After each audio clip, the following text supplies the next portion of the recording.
శంకర హృదయ నివాసిని పార్వతి పరమేశ్వరి శంకర హృదయ నివాసిని పార్వతి పరమేశ్వరి. జై జగత్మాత దేవి బగళాముఖి, జై జగత్మాత పరాశక్తి బగళాముఖి. మీ ఇంట్లో చిన్నపిల్లలుంటారు కదూ. పిల్లల్ని మీరు చదివిస్తూ ఉంటారు. మీరు అనుకుంటారు పక్కింట్లోనూ పిల్లలున్నారు, వారు ఎంబీబీఎస్ చదివిస్తున్నారు లేక ఇంజనీరింగ్ చదివిస్తున్నారు, అదీ కాకపోతే ఐఏఎస్ లేదా ఐపీఎస్ ఇలాంటివన్నీ చదివిస్తున్నారు అని మీరు అనుకుంటారు. అలా అని మీరు భావించి అష్ట కష్టాలు పడి పిల్లల్ని చదివించి అనుకున్నది సాధించలేక మిగిలిపోయిన వ్యక్తి కూడా మీరయ్యుండొచ్చు. లేదంటే కొంతకాలం ఎంబీబీఎస్ చదివి ఆ తర్వాత ఇంజనీరింగ్ చదివి ఆగిపోయిన వాళ్ళయ్యుండొచ్చు మీ పిల్లలు. ఇలాంటివన్నీ జరగటానికి అసలేంటి కారణం? ఒకటి, మీరు మూర్ఖత్వంతో అలా ప్రవర్తించుండొచ్చు. ముఖ్యంగా ఎప్పుడూ కూడా పక్కవాళ్లు ఏం చేస్తుంటారో మనం కూడా అదే చేద్దామని తాపత్రయపడుతూ ఉంటాం. నా తలరాత ఏంటి, నా తలరాతలో ఏమి రాసుంది అలా అని ఆలోచించం. మీ పిల్లలు అసలు ఏం కాగలరు, ఏం చెయ్యగలరు అలా అని భగవంతుడు ఎప్పుడో రాసుంచాడు. అతని తలరాతలో అది రాసుంది. అతను ఇంజనీర్ కావాలా, డాక్టర్ కావాలా, లేక సైంటిస్ట్ కావాలా, ఐఏఎస్ ఆఫీసర్ కావాలా, ఐపీఎస్ ఆఫీసర్ కావాలా అనేది భగవంతుడు తన తలరాతలో ఎప్పుడూ రాసుంచాడు. ఆ తలరాత యొక్క ఫోటో కాపీనే అతని జాతకం. అది మీ చేతుల్లోనే ఉంది. దాన్ని పెట్టుకుని చూడండి. ముందుగా +2 వరకు అలా జరిగిపోనివ్వండి. ఇక ఆ తరువాత ఒక మంచి జ్యోతిష్యం తెలిసిన ఆచార్యుని వద్దకు వెళ్లి అతని జాతకాన్ని చూపించండి. ఇతన్ని మనం ఏ మార్గంలోకి పంపచ్చు, ఏ లైను ఇతనికి చాలా కలిసొస్తుంది అలా అని కనుక్కొని ఆ తర్వాత ధనాన్ని వెచ్చించండి. అది కూడా మీరతని జాతకాన్ని మంచి వ్యక్తికి చూపించగలిగితేనే మంచి మార్గం దొరుకుతుంది. 2వ స్థానంలో ఉన్నది విద్యాస్థానం. ఇదివరకే చెప్పాను కదా, ధనం, కుటుంబం, విద్య ఇవన్నీ జాతకంలో ఉన్న 2వ వైపు అనుకోండి. కానీ 2వ స్థానంలో ఉన్నటువంటి గ్రహాల్ని చూసి మాత్రమే ఒకడు డాక్టర్ అవుతాడా, ఇంజనీర్ అవుతాడా అని చెప్పటం కుదరదు. ఎందుకంటే 2వ స్థానం ధనస్థానం, విద్యాస్థానం కూడా. ఇతనికి 2వ స్థానం బాగుండాలి, అలాగే 10వ స్థానం కూడా చాలా బాగుండాలి. ఈ రెండింటినీ కంపేర్ చేసి చూసుకున్నప్పుడే ఇతను ఏం చదవగలడు, ఇతన్ని మనం ఏం చదివించగలం అనేది నిర్ణయించుకోవచ్చు. 10వ స్థానంలో ఉన్నటువంటి గ్రహాల కన్నా 2వ స్థానంలో ఉన్నటువంటి గ్రహాలకే శక్తి ఎక్కువగా ఉంటే ఆ గ్రహం ఏ ఉద్యోగాన్ని సూచిస్తుందో అదే మనం చదివించడానికి వీలవుతుంది. 2వ స్థానంలో ఉన్నటువంటి గ్రహానికన్నా 10వ స్థానంలో ఉన్నటువంటి గ్రహానికి శక్తి ఎక్కువగా ఉంటే ఆ గ్రహం ఏ ఉద్యోగాన్ని సూచిస్తోందో అదే మనం అతనితో చదివించాలి. ఇది జ్యోతిష్యాన్ని శాస్త్రబద్ధంగా చదివిన వారికి మాత్రమే తెలుస్తుంది. లేదంటే ఇలా చెప్పేస్తూ ఉంటారు, ఇతన్ని ఇంజనీరింగ్ చదివించేసేయండి, కొంతకాలం తర్వాత అతని వల్ల కూడా కాక అతను ఆపేస్తాడు. కొంతమంది అయితే పాపం అష్టకష్టాలు పడి ఎలాగో అలా చదువు ముగించేస్తారు. కానీ అంతా అయిపోయాక ఊరికినే కూర్చుంటారు. చదివింది యూజే కాదు. 2వ స్థానంలో పాపగ్రహాలుంటే ఎప్పుడు అలాగే జరుగుతుంది. ఒకటి తర్వాత పాపగ్రహాలుంటే చదివిన చదువు ఉపయోగపడదు. ఇలాగే గనుకుంటే ఒకడు చదివిన చదువు వల్ల అతనికి ఎలాంటి ఉపయోగం లేదు అనుకుంటే మనం అతన్ని డిగ్రీ వరకు చదివించవచ్చు. మావాడికి డిగ్రీ ఉంది, లేక లక్షలకు లక్షలు ఖర్చు పెట్టి డిగ్రీ కొనుక్కోవాలా, దానివల్ల యూజే ఉంది చెప్పండి? అవసరమే లేదు కదా. అప్పుడు మీ పిల్లలందరూ చదివి హయ్యర్ స్టడీస్కి వెళ్ళటానికి ముందు +2 వరకు పర్వాలేదు, ఇక ఆ తరువాత ఒక మంచి వ్యక్తిని చూసి జాతకం తీసుకెళ్ళి ఇవ్వండి. ఈ లైన్స్లో వాడు వెళ్ళాలనుకుంటున్నాడు, ఆ లైన్స్లోకి పంపడానికి నాకు కూడా ఇష్టమే. వాడు డాక్టర్ అవ్వాలి అనుకుంటున్నాడు, నేనైతే వాడిని ఐఏఎస్ చదివించాలి అనుకుంటున్నాను. కానీ మంచి దారి ఏది, ఏ దారిలో వెడితే వాడికి మంచి జరుగుతుంది, ఇలాంటివన్నీ రేపు ఏం జరగబోతోందో తెలుసుకునేందుకే ఈ జ్యోతిష్యం మనకు లభించింది కదా. రేపు మనకు ఏం జరగబోతోంది, రేపు మనం అసలు ఏం కాబోతున్నాం, మన పిల్లల భవిష్యత్తు ఎలా ఉంటుంది, ఇలాంటివన్నీ తెలుసుకోవడం కోసమే ఈశ్వరుడు, భగవంతుడు, ఆ దైవం మనకు జ్యోతిష్యాన్ని ప్రసాదించాడు. అది మన చేతిలో ఉండగా, మన జీవిత చక్రం మన చేతిలోనే ఉండగా, అంటే టార్చ్ చేతిలోనే పెట్టుకుని చీకట్లో నడవడం అవసరమా? చేతిలో మనకు టార్చ్ ఉంది, అందులో బటన్ ఆన్ చేస్తే చాలు వెలుగు వచ్చేస్తుంది. దాన్ని మడిచి మనం సంకలో పెట్టుకుని కళ్ళు మూసుకుని అలా అలా నడుస్తూ చీకట్లో నేను గుంతలో పడ్డాను, గొయ్యిలో పడ్డానని మనం 10 మందికి చెప్పుకుంటూ ఉంటాం. అది అవసరం లేదు కదా. టార్చ్లో బటన్ గనక నొక్కితే వెలుగు వస్తుంది. అటువంటిదే మీకున్నటువంటి మీ జాతకం. దాన్ని ఒక మంచి ఆచార్యుని వద్దకు, అంటే జ్యోతిష్యం తెలిసిన ఆచార్యుని వద్దకు మీరు గనక తీసుకువెళితే ఆయనే చెప్తాడు ఈయన భవిష్యత్తులో ఏమవుతాడు, ఇతను భవిష్యత్తులో ఏ పొజిషన్కి వస్తాడు, అందుచేత ఈ కుర్రాడు ఏం చదవాలి, అలా అని ఆయన చెప్తాడు. దానికి సంబంధించిన విద్యను గనక అతనికి నేర్పించగలిగితే అంతా మంచి జరుగుతుంది, అంతా శుభప్రదంగా ఉంటుంది. మనం ఏదైతే అనుకుంటామో ఆ గమ్యాన్ని మనం చేరుకోగలం. కొంతమంది మనకు కనపడుతుంటారు, కొంతకాలం గడిచే వరకు తల్లిదండ్రులతో చాలా ప్రేమగా ఉంటారు. కొంతకాలం గడిచాక పెళ్ళయిన తర్వాత అమ్మా నాన్నల్ని పక్కకు తోసేసి ఒక అమ్మాయిని ప్రేమించి తనతో పాటు పారిపోతాడు. అలా ఉంటుందని జాతకం చెప్తుంది. అతని జాతకం గనక మనం చూసినట్లయితే అప్పుడు కూడా సరే, అతను పెళ్లి చేసుకుని తనకిష్టం వచ్చినట్లు బతుకుతుంటే దానివల్ల నష్టం లేదు, వదిలేద్దాం. కానీ అక్కడ కూడా పెళ్ళైన తర్వాత కొంతకాలం గడిచాక ప్రాబ్లమ్స్ వచ్చి తన జీవితం నరకప్రాయమై తిరిగి వచ్చేస్తుంటారు. కొంతమంది అయితే చాలా రేర్గా మ్యూచువల్ అండర్స్టాండింగ్తో విడిపోతూ ఉంటారు. మరికొందరు కోర్టుకు వెళుతూ ఉంటారు. అలాంటప్పుడు వారి జీవితం కోర్టని, కేసులని గడిచిపోతుంది. అంటే చదువుకోవలసిన సమయంలో లవ్ చేసి పెళ్లి చేసుకుని జీవితం నాశనమైపోయి, జీవితంలో అనేక సమస్యలు వచ్చి, ఉన్న ఉద్యోగము, ఇల్లు అన్నీ పోయి రకరకాల కష్టాలు వచ్చి, చూడండి, మన జీవితంలో చాలా ముఖ్యమైన స్టేజ్ యవ్వనం మాత్రమే. ఆ యవ్వనం కోర్టు కేసుల్లో నలిగిపోతుంది. ఇలాంటివన్నీ జరగకుండా ఉండాలి అంటే మీ సంతానం, మీ పిల్లలు సరైన మార్గంలో నడిచి తీరాలి అంటే తప్పకుండా మీరు వారి జాతకాన్ని చూసి ఒకటి వారికి అడ్వైస్ చేయండి.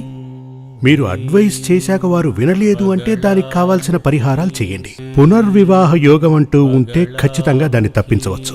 పునర్వివాహం అంటే ఒక పెళ్ళి, దాని నుంచి విడాకులు తీసుకుని మళ్లీ పెళ్లి చేసుకోవడం కాదు. ఒక ఇల్లు కొనుక్కున్నవాడు మరొక ఇల్లు కొనుక్కోవడం చాలా మంచి విషయమే. ఒక కారు ఉండగా మరో కారు కొనుక్కోవడం చాలా మంచి విషయమే. కానీ ఒక పెళ్లి జరిగిన తర్వాత ఒక భార్య ఉండగా మరో పెళ్లి చేసుకోవడం నరకప్రాయమే. ఒకసారి పెళ్లి జరిగితేనే నరకం అని చెప్పచ్చు, రెండవ పెళ్లి అంటే జీవితం నాశనమైపోయినట్టే. ఇప్పుడు అలాంటివి జరగకూడదు. మన పిల్లలు సంతోషంగా ఉండాలి. కూతురు ఎవరితో అయినా పారిపోయి 10 రోజుల తర్వాత ఓకే, నువ్వు నాకు నచ్చలేదు, చాలామంది అలా చేస్తున్నారు ఇప్పుడు. అలాంటప్పుడు పిల్లకి అడ్వైస్ చేయండి. మీ అడ్వైస్ గనక వినకపోతే తన జాతకంలో ఉన్న దోషాలకు పరిహారం చేయండి. దానికి మీరేం చెయ్యాలంటే మంచి ఒక తంత్రికుణ్ణి చూసి, అంటే తాంత్రిక విద్య తెలిసిన వాణ్ణి చూసి మాంగళ్య దోష పరిహారం చేయించాలి. స్వయంవర హోమం, స్వయంవర యంత్రం. మీ అబ్బాయికి అలా ఉంటే గనక కళత్ర దోష పరిహారం చేయించాలి. ఒకవేళ అమ్మాయికే ఉంటే పతి దోష పరిహారం చేయించాలి. ఇవన్నీ చేశాక కూడా తను ఉండలేదు అంటే తప్పకుండా తనని వశంలోకి తీసుకోవాలి. సంతానవశ్యం. ఇవన్నీ కూడా తాంత్రికం ప్లస్ జ్యోతిష్యం, ఈ రెండూ తెలిసిన వ్యక్తికే ఇలాంటివన్నీ తెలుస్తాయి. ఒక డాక్టర్కి ఈ వ్యాధేమిటో చెప్పగలిగే తెలివితేటలుంటే సరిపోదు, ఆ వ్యాధికి కావలసిన మందులేమిటో చెప్పగలిగి ఉండాలి. ఒక వైద్యుని దగ్గరికి వెళ్తాం. వైద్యుడంటే డాక్టర్. ఆయన మనతో ఇలా అంటాడు, మీకు వెన్నునొప్పి ఉంది, అది ఇదంటాడు. అది మనకు తెలియదా? ఆయనే చెప్పాలా ఏమిటి? ఆ నొప్పి ఉండబట్టే కదా ఈయన దగ్గరకు వచ్చాం.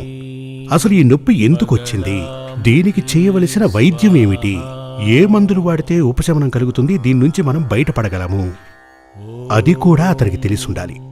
అదేవిధంగా మీరు కలిసినటువంటి ఆచార్యుడు కాని జ్యోతిష్యుడు కాని, ఆ ఆచార్యునికి జ్యోతిష్యం కూడా తెలిసుండాలి. అది మాత్రమే కాదు, అసలు ఈ దోషం ఎందుకని వచ్చింది, దానికి ఎటువంటి పరిహారాలు చేస్తే ఆ దోషం నుండి బయటపడగలము, ఇలాంటివన్నీ మీకు చెప్పగల స్తోమత ఆయనకు ఉండవలెను. లేదా పరిహారాలు చెప్పగల స్తోమత ఉండాలి, ఆ యోగ్యత ఆయనకు ఉండాలి, తెలివితేటలు కూడా ఉండాలి. అటువంటి వ్యక్తిని గనక వెతుక్కుంటూ వెళితే తప్పకుండా ఇలాంటి దోషకాలములలో మీరు నిర్ణయాలు తీసుకోవద్దు, వెళ్ళి గోతిలో పడద్దు అని చెప్తారు. అప్పుడు మంచి మార్గంలో మీ పిల్లల్ని చదివించనవచ్చు. ఇప్పుడు కొంతమంది జాతక ప్రకారం చదువులో కొన్ని విఘ్నాలు వస్తూ ఉంటాయి. అటువంటి విఘ్నాలు గనక ఉంటే దానికి పరిహారం ఉంది. సరస్వతీ యంత్రం కట్టుకోవలసి ఉంటుంది, తాయెత్తుల బ్రహ్మీకృతం నెయ్యితో జపం చేయవలసి ఉంటుంది. కానీ కొంతమంది మీతో చెప్పుంటారు, మీరు కూడా టీవీల్లోనో పేపర్లోనో చూసుంటారు, చదివుంటారు కూడా. విద్యా విజయప్రద యంత్రాన్ని గనక ధరించారంటే అతను విద్యలో విజయం సాధిస్తాడు అంటారు. అలాంటివేం జరగవు. ఒకడు పరమదరిద్రుడిగా బతకాలని జాతకంలో గనక రాసుంటే మీరతనికి వేల కొద్ది తాయెత్తులు కట్టినప్పటికీ అతను దరిద్రుడుగానే బతుకుతాడు. ఒకడు మూర్ఖుడుగానే ఉండాలి అలా అని చదువేరాని మూర్ఖుడని జాతకంలో ఉంటే మీరు వేల కొద్దీ సరస్వతీ యంత్రాలు కట్టి చూడండి, ఏం ఉపయోగం లేదు, అలా పడి ఉండాల్సిందే. కానీ ధనభాగ్యయోగం ఉన్న కొంతమందికి కొన్ని కష్టాలు ఉన్నాయి అంటే దాన్ని మార్చే అవకాశం ఉంది గనక కొన్ని పరిహారాలు చేయొచ్చు. విద్యాయోగం ఉన్నటువంటి ఒక వ్యక్తికి జాతకరీత్యా కొన్ని కష్ట నష్టాలు ఉన్నాయి అనుకున్నప్పుడు దానికి పరిహారం చేస్తే గనక అతను విద్యలో విజయం సాధించే అవకాశం ఉంది. ఎప్పుడు మన జీవితంలో మీరు దేవుణ్ణి నమ్మిన వ్యక్తులే కదా. దేవుణ్ణి నమ్మిన వారైతే తప్పకుండా జ్యోతిష్యాన్ని కూడా నమ్మి తీరాలి. ఎందుకు అనగా దీన్ని ప్రసాదించిన వాడే ఆ దేవుడు. వేదశాస్త్రాలను మనకు అందించినవాడు సాక్షాత్తు మహాదేవుడు. అందుచేతనే మహాదేవుని దక్షిణామూర్తి అంటారు. లోకానికే గురువు. ఈ లోకానికే గురువు శివుడు, మహాదేవుడు, కైలాసపతి, దక్షిణామూర్తి. ఆ దక్షిణామూర్తే మనకు చతుర్వేదాలను అనుగ్రహించాడు. ఆ దక్షిణామూర్తి ప్రసాదించిన చతుర్వేదాలలో ఉన్నదే జ్యోతిష్యం. ఆయన ఎందుకు వీటిని ప్రసాదించాడంటే, హే మనుష్య, నీవు చక్కగా బ్రతకవలెను, నీవు చక్కగా బ్రతికితేనే నాకు కావలసిన యజ్ఞయాగాదులు చేసి నన్ను పూజించగలవు. అందుకుగాను నీకు ఎటువంటి ఆపదలు రాకూడదు. నువ్వు చేసినటువంటి పాపపుణ్యాల ఆధారంగానే నీకు ఈ జీవితం లభించింది. పుణ్యం వల్ల నీకు మంచి జరుగుతుంది, కానీ నువ్వు చేసిన పాపాల వల్ల ఆపదలొస్తాయి. ఆ ఆపదల వల్ల ముందుగానే నీవు తెలుసుకుని అవి రాకుండా నివారించడానికి కొన్ని ఏమని చెప్పచ్చు, కొన్ని ఏమంటారు వాటిని, జాగ్రత్తలు, ఇలాంటి వాటిని నువ్వు తీసుకోవచ్చు. అంటే రోగం రాకుండా ఉండటానికి కొన్ని టీకాలవి వేస్తుంటారు కదా, అదే విధంగా నీవు చేసుకోవడం కోసమే నేను దీన్ని నీకు ప్రసాదించాను. తప్పకుండానే మన జీవితంలో రేపు ఏంటి అనేది మనకు తెలియదు. కానీ ఒక్క విషయం తెలుసు, ఈరోజు శనివారం అంటే రేపు తప్పకుండా ఆదివారం అయి ఉంటుంది. దానికి సందేహం ఏమీ లేదు. ఈరోజు సూర్యుడు అస్తమించి రేపు ఇదే సూర్యుడు మళ్లీ ఉదయించి వస్తూ ఉంటాడు. అదే విధంగా మన ఈ జన్మ చక్రంలా తిరుగుతూనే ఉంటుంది. జననం మరణం, ఆ తరువాత పునర్జననం మరణం, ఇలా వస్తూనే ఉంటుంది. ఈ జీవితంలో ఆ యొక్క జన్మలలో ఇప్పుడు మనకు సంతోషం ఉండాలి, తదుపరి రాబో జన్మలోనూ సంతోషం ఉండాలి. పాపమా పుణ్యమా, మనం చేసిందేమిటి, దాని ఫలం అనుభవిస్తున్నదేమిటి, రేపసలు ఏం జరగబోతోంది. దోషమైతే అది తొలగిపోవాలి, శుభఫలితమైతే అది తప్పకుండా మనల్నొచ్చి చేరాలి. అది తెలుసుకోవాలంటే మనకున్నది ఒకే ఒక మార్గం, జాతకం చూడటం. దీనిని భగవంతుడు ప్రసాదించాడు. ఆ మార్గాన్ని నమ్ముకోండి, తప్పకుండానే మీ జీవితంలో మంచే జరుగుతుంది. కానీ జాతకం తెలిసిన వాడికే మీరు చూపించండి, లేదంటే చూపు లేనివాడు మీకు మార్గం చూపించినట్లు అవుతుంది. చూపు లేనివాడిని గుడ్డివాడు అంటాం. అటువంటి వాడు నడిచి వెళుతుండగా అతని చేయి పట్టుకుని మనం నడిస్తే ఎక్కడికి వెళ్ళగలం? అతను గోతిలో పడతాడు, అతనితో పాటు మనము పడతాం. అందుచేత శాస్త్రాలు తెలిసిన ఆచార్యుని వద్దకు అభయం కోరి వెళ్ళండి. వారు మీకు మంచి ఉపదేశాన్ని ఆదేశిస్తారు. ఆ ఉపదేశాన్ని మీరు గనక పాటిస్తే జీవితంలో ప్రశాంతత ఉంటుంది, సంతోషం ఉంటుంది, ఆనందం ఉంటుంది. జై జగన్మాత దేవి బగళాముఖి. సమస్త భక్తానాం సర్వాభీష్టం సాధయ సాధయ హ్రీం ఓం స్వా. శ్రీ సూర్యమంగళం అద్వైత వేద విద్యాపీఠంలో తాంత్రిక పూజల్లో సిద్ధహస్తులైన ఎందరో ఆచార్యులు అమావాస్య, పౌర్ణమి రోజుల్లో ప్రత్యేక యాగాలు నిర్వహిస్తారు. ఈ యాగాల్లో పాల్గొనడం ద్వారా తల్లి శ్రీ బగళాముఖీదేవి అనుగ్రహం వల్ల సర్వదోషాలూ పోయి సకల సౌభాగ్యాలు మనకు కలుగుతాయి. శ్రీ సూర్యమంగళం అద్వైత వేద విద్యాపీఠం జ్యోతిష్యం, ప్రశ్నలు, వాస్తు, తాంత్రిక పూజలు మరియు వేదయాగాలు నిర్వహిస్తారు. సంప్రదించవలసిన నంబర్ 7305442299 7305442299. చెన్నై, కోయంబత్తూర్, బెంగళూరు, హైదరాబాద్, విజయవాడ, ఢిల్లీ, ముంబై, తిరునల్వేలి, టెక్సాస్.